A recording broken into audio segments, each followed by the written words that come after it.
जय भीम जय मूल निवासी। जय भीम। एमएनटी न्यूज़ नेटवर्क और आपका मैं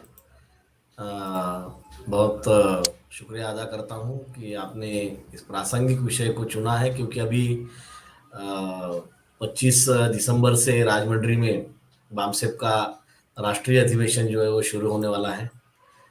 और ऐसे मौके पर आपने इस विषय को चुना और इस विषय पर मुझे भी आपने यहाँ जो अवसर दिया, इसलिए मैं आपका तहे दिल से शुक्रिया अदा करता हूँ। और साथ ही जो दर्शक सुन रहे हैं, इन दर्शकों में से बहुत सारे दर्शक मेरे यानी कि मेरे साथ साथ ही शायद जुड़े हो या कुछ मेरे आगे पीछे जुड़े हो, ऐसा ऐसे बहुत सारे दर्शक मैं देख रहा हूँ जो प्रतिक्रियाएं दे रहे हैं। वास्तव में मुझे फुले शाहू आम्बेडकर वादी विचारधारा और ये सारी जो चीजें हैं, ये 88 89 में मुझे पता चली। लेकिन जब मैंने बाबा साहब का विचार पढ़ा, फुले जी का विचार पढ़ा, और बाबा साहब का खास तौर पे, तो मैं समाज में ये ढूंढ रहा था कि इन विचारों पर सही मायने में कहाँ काम चलता है। मेरे इर्द गिर्द मैंने देखा कि जो लोग आते जाते जय भीम करते हैं, आते जाते बाबा साहब को नमन करते हैं, उनका वो स्टैचू उनके एरिया में है, उनके घर में सारी तस्वीरें हैं। वो 6 दिसंबर को भी मोमबत्ती जलाते हैं, उधर वो 14 अप्रैल को नाचते हैं कूदते हैं। वहाँ विहार भी है, और विहारों में भी मैं देख रहा हूँ, ये 90 की बात कर रहा हूँ मैं, ये थोड़ा सा हम ब्लैक एंड व्हाइट जमाने से धीरे धीरे कलरफुल जमाने की तरफ बढ़ रहे थे, और टेक्नोलॉजी अभी तक विकसित नहीं हुई थी। ऐसे इसमें मैं कुछ सोच रहा था कि इन विचारों पर व्यापक तौर पर, यानी कि बाबा साहब के विचारों पर व्यापक तौर पर कहीं काम होता ही या नहीं। और मैं प्लेटफॉर्म ढूंढ रहा था। तो प्लेटफॉर्म ढूंढते ढूंढते जब मैं औरंगाबाद में नाट्य शास्त्र विभाग में पढ़ाई कर रहा था, तो उसी वक्त कुछ लोगों के साथ में मेरा मेरा परिचय हुआ।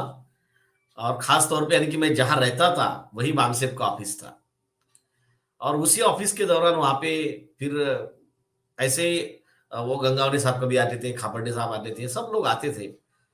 तो मुझे बड़ा आश्चर्य होता था, ये लोग कौन है, क्या है। हाँ, मैंने बामसेप का नाम कभी नहीं सुना था। जब मुझे बताया जाता था कि बामसेप क्या है, तो मेरे दिमाग में बड़ी एक अलग, क्योंकि एक तरफ देखिए कि मैं बाबा साहब के विचारों पर आधारित कोई प्लेटफॉर्म ढूंढ रहा हूँ, लेकिन दूसरी तरफ जब मैं बामसेप का नाम सुनता हूँ तो मेरे दिमाग में अलग बत्ती जलती है कि ये बामसेप क्या है। ये यानी कि मुझे थोड़ा सा अटपटा सा और अलग सा एक विचित्र सा नाम लगने लगा था। और मैं खोजने लगा कि ये क्या। और फिर बाद में मैंने कुछ पोस्टर देखे।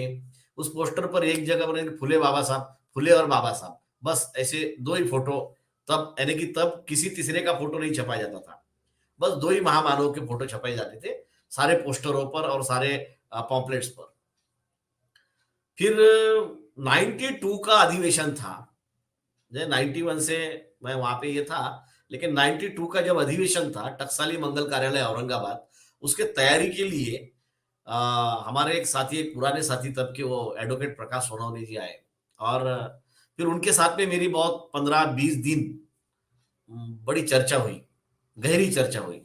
और गहरी चर्चा होने के बाद मुझे पता चला कि एक बामसेप ही मुझे नजर आता है कि जो मेरे यानी कि मेरी कल्पना का जो प्लेटफॉर्म है, जो व्यापक तरीका जो है, तो क्यों ना हम जाके देखते हैं।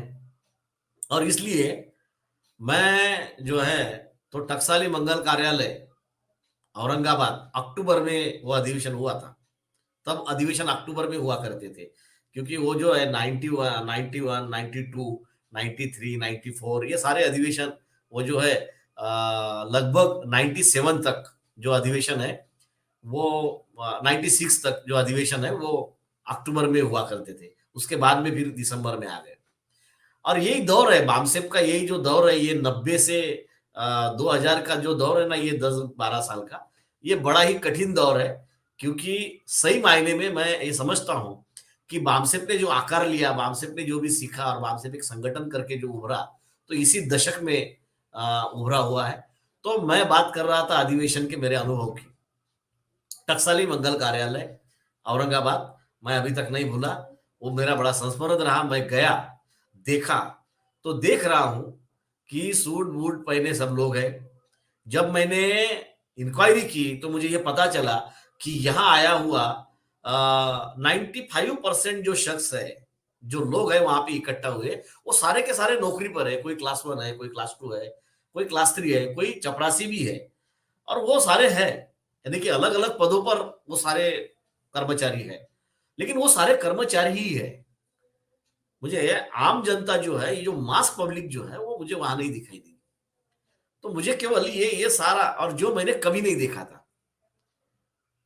और उसके पहले तो बामसेप को जानने के लिए मैंने बताया जैसे आपको कि प्रकाश जी से मेरी बात हुई थी, तो वो मेरे दिमाग में वो सारा नजारा, और ये सब कोट पैंट पहने हुए सब लोग, सूट बूट पहने हुए लोग, जब मैंने ये देखा कि वे लोग रसोई बनाने से लेकर तो बर्तन धोने तक, बर्तन ढोने तक और परोसने तक सारा के सारा काम स्वयं कर रहे हैं।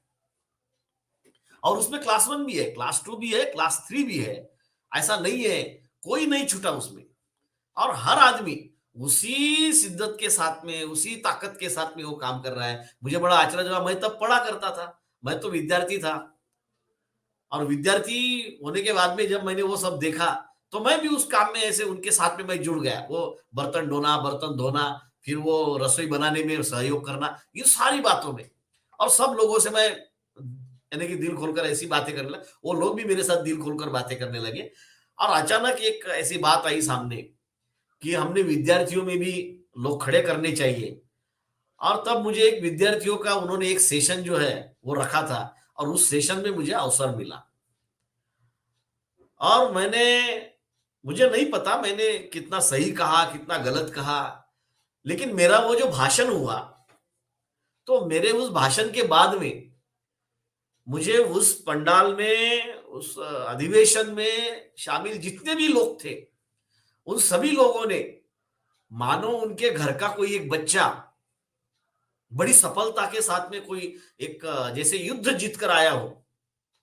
क्योंकि मैं बचपन से भाषण करता हूं, इसलिए भाषण में मेरा ये अच्छा था, और मैं अच्छा भाषण मैंने किया होगा वहां पे। लेकिन वो जो अपनापन है और एक परिवारपन जो मैंने महसूस किया कि एक राष्ट्रीय स्तर का संगठन, राष्ट्रीय स्तर के ये लोग सब अलग अलग वर्गों में है, अलग अलग जातियों में है, और अलग अलग पदों पर है, लेकिन फिर भी इन सभी लोगों में एक समान व्यवहार है, एक समान जो है, एक दूसरे के साथ में का उनका जो वर्तन व्यवहार है, वो वर्तन व्यवहार एक समान है। ये जब मैंने देखा, तो वो जो एहसास है मेरे लिए, वो नहीं भूलने वाला एहसास था। और इसी एहसास के साथ फिर मैंने ये ठान लिया कि मैं काम करूंगा तो यही काम करूंगा, बामसेप में काम करूंगा, बामसेप के साथ ही जीऊंगा, बामसेप के साथ ही मरूंगा। और इसी संकल्प को मैंने उस वक्त जो लिया, वो आज तक मैं हूं। आज भी वो दिन जब याद आते हैं, तो बड़ी एक अलग ये होती है। बहुत सारे साथी अभी नहीं है, तब जो बहुत सारे उम्र में बड़े थे, वो साथी आज नहीं दिखाई दे रहे। लेकिन वो जो पहला अधिवेशन था, तो उस पहले अधिवेशन में मेरे दिमाग में, मेरे मन में जो भी एक घर बनाया है, जो एक विचार बनाया है, जो उन्होंने वो जो मुद्रा जो मेरे दिमाग में ये हुई है, छपकी छपी है, एक व्यापकता की, एक भव्यता की, एक अपनेपन की, एक परिवार की। क्योंकि वो वहां तब एक और प्रचलन था कि बामसेप को परिवार कहने का, और मूल निवासी कंसेप्ट तब निजात होने वाला था। तब मूल निवासी कंसेप्ट का सूत्रपात नहीं हुआ था। तब सब बहुजन का ही संकल्प था, बहुजन का ही सूत्र था, और बहुजन इस संकल्पना के साथ में ही सब लोग काम कर रहे थे। 92 की बात कर रहा हूं मैं। जी। तो 92 तक कोई भी ये नहीं था। और फिर वो जो सब मैंने वर्तन व्यवहार जो वहां पे देखा, सभी लोगों का एक समानता का व्यवहार, जातियों से ऊपर उठकर एक मनुष्यता का जो व्यवहार है, उस व्यवहार ने मुझे जीत लिया, और मैं बामसेप के साथ भी जुड़ गया। 92 के अधिवेशन के बाद में 1993 का 93 का जो अधिवेशन इलाहाबाद में हुआ, तो उस अधिवेशन में मैं नहीं जा सका। लेकिन ये माइलस्टोन अधिवेशन रहा, जो मैंने दूर से ही अनुभव किया। तब ये जो आज की जैसी सुविधा है, वैसी सुविधा तो नहीं थी, लेकिन तब एक बात थी कि जब भी कोई अधिवेशन से आता, जिस भी यूनिट से, तो वो आने के बाद में उसे ये कंपलसरी होता था कि उसने, जो कार्यकर्ता नहीं जा सके किसी कारणवश, तो उन सभी के लिए, क्योंकि सभी कार्यकर्ता नहीं जाते थे, क्योंकि गिने चुने ही लोग जाते थे। समझो एक यूनिट में अगर 50-100 लोग हैं, तो उसमें से 8-10 लोग जाते थे। तो वो जो 8-10 लोग जाकर आते थे, तो वो लोग अपना जो पूरा ये जो है वहाँ का लाइव जो है, तो वो पूरा, क्योंकि तब एक और एक ये थी, हम सबको आदत थी तब कि हम जो पैड है, किताब, वो जो बुक हो रहती है पैड, तो लिखने का, और पेन लेकर हम वहां बैठते थे, और एक एक शब्द जो होता था, एक एक इवेंट जो होता था, एक एक चीज जो होती थी अधिवेशन में घटने वाली, वो सारी की सारी हम नोट डाउन करते थे। आज वो आदत नहीं है, क्योंकि अभी अपने आप रिकॉर्ड हो जाता है, बाद में सुन लेंगे, बाद में देख लेंगे। लेकिन मुझे आज भी वो आदत है, जब भी मैं बैठता हूँ, जब मुझे बैठने का मौका मिलता है कहीं पर भी, तो मैं मेरे हाथ में पेन लेता हूँ, और आज भी, तो वो तब की वो आदत है, वो कि जब भी कोई भाषण हो तो ये करते हैं। तो 93 का जो अधिवेशन है वो कई मायनों में, क्योंकि एक ग्रैंड सक्सेस अधिवेशन रहा, कई मायनों में, उपस्थिति के मायने में भी इतनी उपस्थिति कि जो, यानी कि कल्पना नहीं की थी तब, उतनी बहुत सारी उपस्थिति जो थी, यानी कि मास का जो रिप्रेजेंटेशन था वो बहुत बढ़िया था। यहां तक हो गया कि जो प्रस्तावित मीडिया है, प्रस्तावित मीडिया को उसका कॉग्निजेंस लेना पड़ा। प्रस्तावित मीडिया, हमारे तब के जो भी वामसेप के जो भी नेतागण थे, उनके पीछे दौड़ रहे थे, खापर्डे साहब को बार बार बोल रहे थे कि आप हमें इंटरव्यू दो, आप हमें इंटरव्यू दो। तब गंगावड़े साहब की अध्यक्षता में संगठन चल रहा था, गंगावड़े साहब के भी वो पीछे पड़े हैं, और तब खापर्डे साहब ने, या गंगावड़े साहब ने, मुझे याद नहीं किसने ये किया, तो अभी ये नहीं, लेकिन पत्रकारों ने ये पूछा बाद में आखिर कि बाकी लोग पत्रकारों के पीछे पड़ते हैं, और आप लोग ऐसे कैसे, कि आप, हम आपके पीछे पड़े हैं, और आप यानी कि ये जवाब नहीं दे रहे हैं, आप हमारा कोई कॉग्निजेंस नहीं ले रहे हैं। हम पत्रकार हैं, अगर हम चाहे तो किसी को भी ऊपर चढ़ा सकते हैं, कहीं पर भी बिठा सकते हैं, और चाहे तो किसी को भी हम कितना भी नीचे गिरा सकते हैं, कहीं से भी नीचे गिरा सकते हैं। ये दावा जब पत्रकारों ने किया, तब हमारे नेतागण ने ये कहा कि भैया, आप उसको चढ़ा सकते हो जो आपके सहारे चढ़ते हैं, और आप उसको ही गिरा सकते हो जो आपके सहारे चढ़े हैं। हमने आपका सहारा लिया ही नहीं चढ़ने के लिए। हम जो बड़े हैं, अपने बलबूते पर बड़े हैं, ये हमारा अपना मीडिया है, और हमारे अपने मीडिया से हम आगे जाते हैं। आपके मीडिया की हमें कोई जरूरत नहीं है। ये जो है, ये वाकया जो है वो बहुत संस्मरणीय था। और दूसरी संस्मरणीय बात थी, जो कि आज जिसने पूरा जो बवाल मचा रखा है, और वो है मूल निवासी कंसेप्ट। मूल निवासी कंसेप्ट का जो इजात है, जो सूत्रपात है, वो इसी अधिवेशन में हुआ। और इसी अधिवेशन में, इसके बाद में हम बहुजन नहीं रहेंगे केवल, हम मूल निवासी बहुजन रहेंगे, इस बात का संकल्प किया गया। तो ये बड़ी एक सोच। और तीसरी बात, इस अधिवेशन का सक्सेस इतना था कि उसके बाद में इसी अधिवेशन के जनरल बॉडी में या सीईसी में यह तय किया गया कि आने वाले 3 अधिवेशन कहां कहां लिए जाएंगे। हालांकि आज भी हम आने वाले 2 सालों के, 3 सालों के अधिवेशन आज भी डिजाइन नहीं करते हम कभी। हम अगले साल का भी नहीं करते हैं। अगले साल का भी करना है तो हम 2, 4, 5, 6 महीने पहले करते हैं।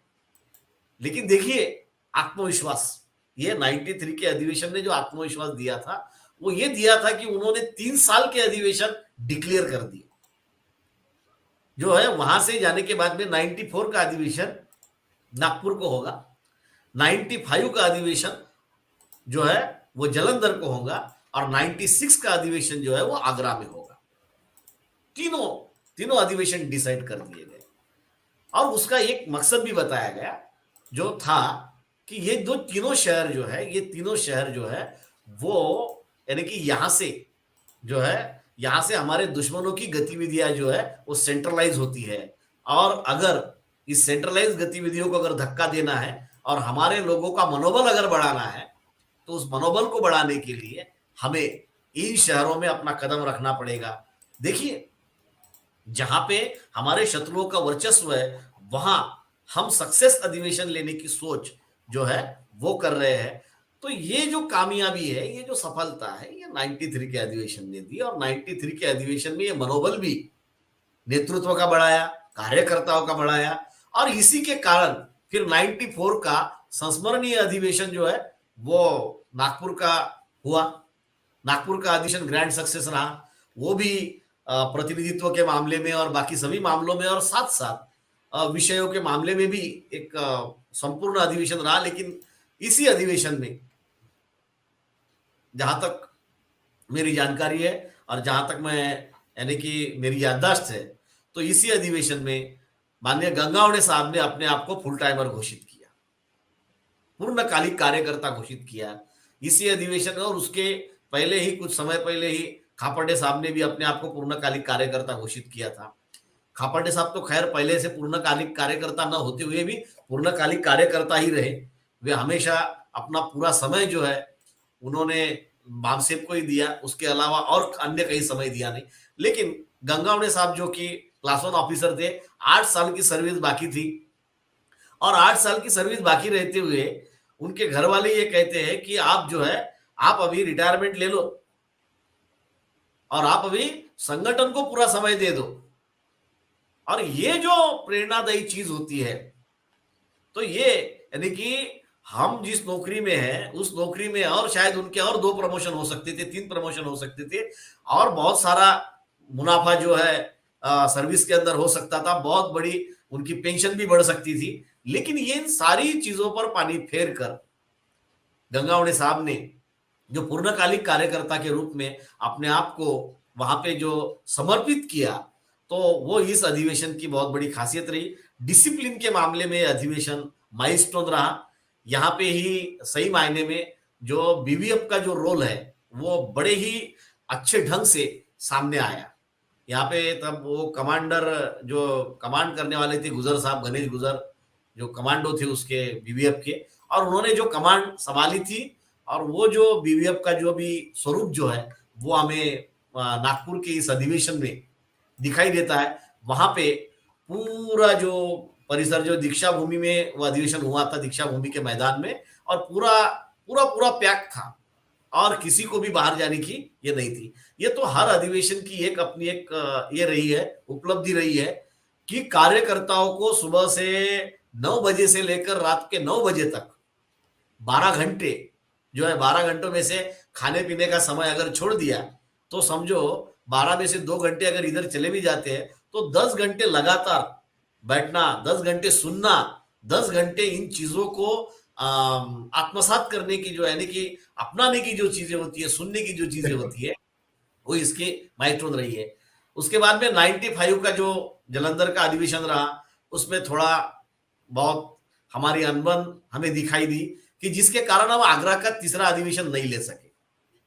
देखिए, जो मनोबल हमारा 93 के अधिवेशन ने बढ़ाया, हम देखते हैं कि जलंधर के अधिवेशन में वहीं पे वो शायद हमारे नेतृत्व का मनोबल शायद उतना जो है उतना ये नहीं रहा, उतना बड़ा नहीं रहा। लेकिन इस अधिवेशन की भी अपनी एक विशेषता रही, और वो विषयों के संदर्भ में रही।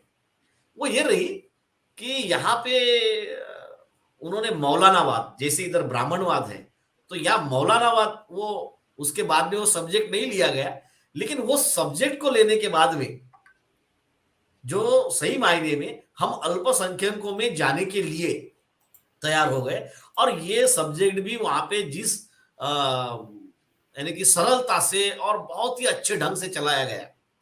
उसमें 2 सब्जेक्ट थे वैसे, लेकिन ये सब्जेक्ट ज्यादा महत्वपूर्ण था, क्योंकि इस सब्जेक्ट पर बहुत सारे लोगों ने उंगली भी उठाई थी कि आपने ब्राह्मणवाद कहा तब तक तो ठीक है, लेकिन आप अभी मौलानावाद कह रहे हो तो मुसलमानों का आपको विरोध होगा। लेकिन मैं कह दूं कि तब, यानी कि जो जावेद पाशा, जो जावेद कुरैशी नाम के वक्ता है, तो उन्होंने जिस तरीके से इस सब्जेक्ट को डील किया, इस सब्जेक्ट को उन्होंने जिस तरह से रखा, कि उसके बाद में अध्यक्षता करने वाले, जो हमारी अध्यक्षता करने वाले जो नेतृत्व थे, तो उन्होंने अपनी अध्यक्षता नहीं की। ये जो समझदारी है, लेकिन वो बात और वो जो मैसेज उनको देना था, वो जावेद कुरैशी जी ने देने के बाद में उस बात को उसी मैसेज के साथ में छोड़ दिया गया। तो ये भी उसकी विशेषता रही। तो इसमें ये लगता है कि हमारे अंदर डेमोक्रेटिक जो नेचर है हमारा, वो उपलब्ध है। केवल हम डेमोक्रेटिक सेटअप को खड़ा नहीं कर सकते थे, या तब हमने खड़ा जी नहीं किया। जी। लेकिन डेमोक्रेटिक हमारा नेचर है। हम्म। हमारे संगठन में हमारे लोग जो फुले शाह अम्बेडकर को मानते हैं, जो हमारे महामानवों को मानते हैं, क्योंकि हमारे महामानवों के सारे विचारों में डेमोक्रेटिक प्रणाली ही है, लोकतंत्र ही है। और ये लोकतंत्रात्मक जो नेचर है वो हमारी इसमें कूट कूट के भरा हुआ है। और ये चीजें जो है वो हमें यहाँ पर भी देखने को मिली। फिर संगठन के अंदर भी बिल्कुल। जो भी बातें रही है टकराव की, वो भी लोकतंत्र का ही एक हम्म। हिस्सा है। और इसीलिए हम, यानी कि जो चढ़ाव उतार, जैसे महेंद्र सिंह जी ने कहा कि ये चढ़ाव उतार के बाद में भी हम साथ है, हम साथ साथ जो है, तो उसका कारण है कि हमारे में लोकतंत्र जो है हमने विकसित किया है। हमारे ऐसे बिल्कुल। नहीं है हमने ऐसे लाया और डायरेक्ट लोकतंत्र के अंदर भट्टी में चले गए, ऐसा नहीं है। लोकतंत्र को हमने धीरे धीरे जो है वो सीखा है, उसको बड़े जी लंबे पारी के बाद में आज हमने अपनाया है। तो ये 95 में हमें ये दिखाई देता है। फिर 96 बिल्कुल। का अधिवेशन जो है, उसकी हम्म। विशेषता ये रही कि ये संस्मरणीय इसलिए अधिवेशन है, चुनाव भट्टी मुंबई, जो आगरा में लेने वाले थे लेकिन आगरा में नहीं हुआ, और उसे हमने मुंबई में लिया ही था। मुंबई में वो अधिवेशन हुआ। ये एकमात्र अधिवेशन है जिसका जब संगठन के पास में राष्ट्रीय अध्यक्ष नहीं थे। 96 के अधिवेशन में राष्ट्रीय संयोजक थे और एडॉक कमिटी थी। और वो जो है 96 का अधिवेशन वो, लेकिन ये बताया यानी कि इसी को लोकतांत्रिक नेचर कहते हैं कि अध्यक्ष रहे या ना रहे, संगठन चलता है, संगठन की गतिविधि नहीं रुकती है। और संगठन उसी मनोबल के साथ में और बिल्कुल। उसी तरीके से और उसी भव्यता से, उसी अपनेपन से, अपने सारे अंदर के जो भी मतभेद है उस सारे मतभेदों को बाद में, यानी कि बाजू में रखकर जो ये जो अपनाया जाता है, तो ये जो चीज है वो यहाँ देखने को मिली कि राष्ट्रीय अध्यक्ष नहीं है, राष्ट्रीय कार्यकारिणी नहीं है, लेकिन राष्ट्रीय अधिवेशन हुआ। और वो उसी तरीके से हुआ जिस तरीके से होता था, और जिस तरीके से और जिस भव्यता से होना चाहिए था उसी भव्यता से हुआ। उसके बाद जी में फिर थोड़ा-सा टर्न और ये हमें दिखाई देता है। और फिर उसके जो है, मैं फिर जो है 97, 98, 99 और 2000, ये जो 4 साल है ये थोड़े-से हम लोगों के बिखराव के थे। हम भी यानी कि अलग-अलग 2-2 पारियों में बिखर चुके थे। लेकिन फिर भी हम एक आने की दिशा में कोशिश कर रहे थे। लेकिन तब भी हमने अलग-अलग होते हुए भी अपने-अपने राष्ट्रीय अधिवेशन लिए। और मैं ये कहूँगा कि बामसेब के जितने टुकड़े हुए, उतने बड़े-बड़े, उतने ही पैमाने पर अधिवेशन हुए। उसका असर समाज के टूट-फूट पर नहीं पड़ा है। समाज को नहीं तोड़ा है। संगठन टूटा, संगठन में बिखराव आया, संगठन की जो नेतृत्व प्रणाली थी या कार्यकर्ता थे वे आपस में बंट गए, लेकिन उन्होंने काम वही किया।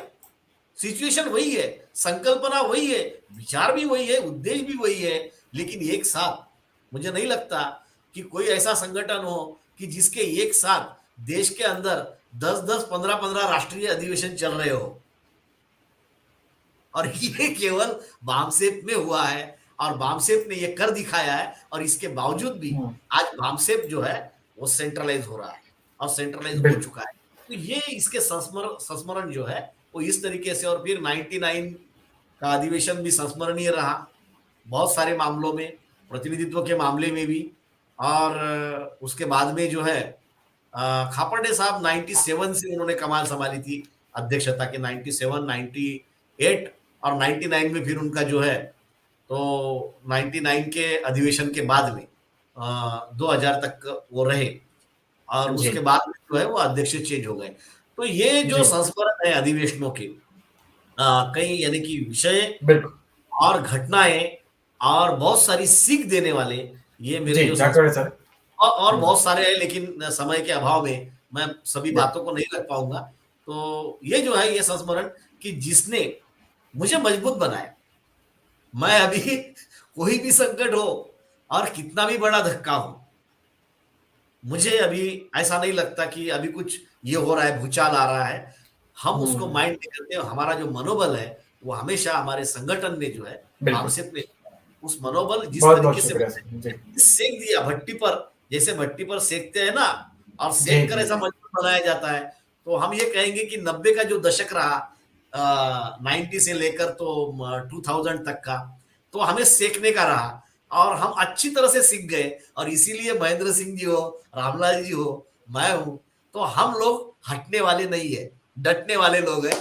तो इसी भट्टी में वो भट्टी है। तो बिल्कुल बिल्कुल। ये संस्मरणीय अधिवेशन रहे, और संस्मरणीय जो है वो जी जी। कार्यकाल रहा। धन्यवाद। इस चर्चा से यही संदेश दूंगा कि आपको अगर राष्ट्रीय स्तर का समाज किस तरह से होता है, ये अगर देखना है, उसका वर्तन व्यवहार, और अगर उसकी आप कल्पना करते हो, तो आपने दिमाग में अगर आपने कुछ इमेज बनाई हो, तो उस इमेज को अगर आप वास्तव में देखना चाहते हो, साक्षात देखना चाहते हो, तो मैं ये कहूंगा कि राजमंड्री में भामसेप का राष्ट्रीय अधिवेशन हो रहा है। आप सब लोग उसमें शामिल हो जाओ। भामसेप के अधिवेशन देखने के बाद में हमारे मूल निवासी बहुजनों की सभ्यता वास्तव में कैसे हो सकती है, और राष्ट्रीय समाज क्या होता है, 6743 जातियों की एक पहचान वाला, जिसे हम मूल निवासी बहुजन समाज कहते हैं, वह मूल निवासी बहुजन समाज क्या होता है, और लोकतांत्रिक संस्थागत नेतृत्व क्या होता है। इन सारी चीजों को अगर आपको जानना है, और आपको समझना है, और उसे देखना है प्रत्यक्ष रूप से, वास्तव में साक्षात अगर देखना है, उसका साक्षात्कार करना है, तो आइए, भामसेप का दरवाजा आपके लिए खुला है, भामसेप का अधिवेशन आपके लिए खुला है। आप सभी का उसमें स्वागत है। धन्यवाद। जय भीम, जय मूल निवासी, जय भारत, जय संविधान। MNK न्यूज नेटवर्क को सब्सक्राइब करें, लाइक और फॉलो करना ना भूलें। साथ ही बेल आइकॉन दबाकर जन जागृति की मुहिम में जुड़े रहें।